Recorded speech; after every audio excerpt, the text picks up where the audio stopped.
Science Center, and we're back with another Physics Friday challenge for you guys.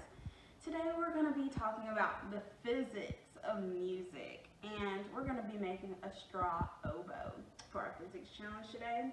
And something that's very important, the first straw I opened to do this, it was not a plastic straw. It was one of those good straws, you know, save the sea turtles. It was a paper straw. We cannot use one of these for this experiment. I just have a whole bunch of straws just laying around because I try not to use straws, and so when fast food gives them to me like Chick-fil-A, I have straws. So here I have my plastic straw. You're going to also need some scissors for this one as well. My camera person is going to come through so that way I can show you exactly how this is going to go. So it took me a while. This is my second take because it did not work the first time. But what you're going to need to do is you have to flatten out the end of the straw. You got to get it real nice and flat. So I guess you could bite on it, but I don't want to bite on it. And then you'll want to cut closer. So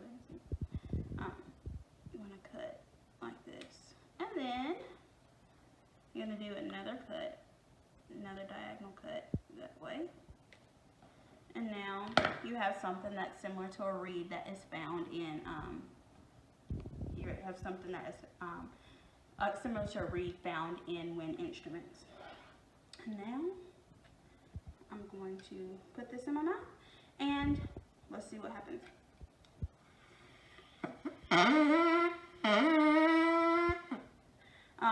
And the best way to make this work is you kind of have to make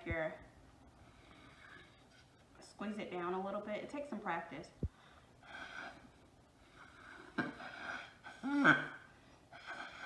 See, I'm still practicing. Practice your instruments.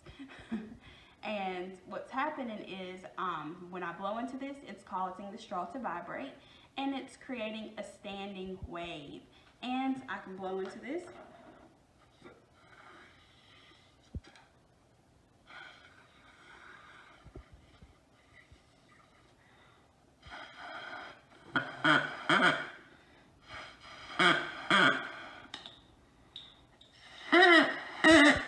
And as I shorten the straw, I get a higher pitched sound because I'm shortening my standing wave. So, happy Physics Friday and happy straw oboe making.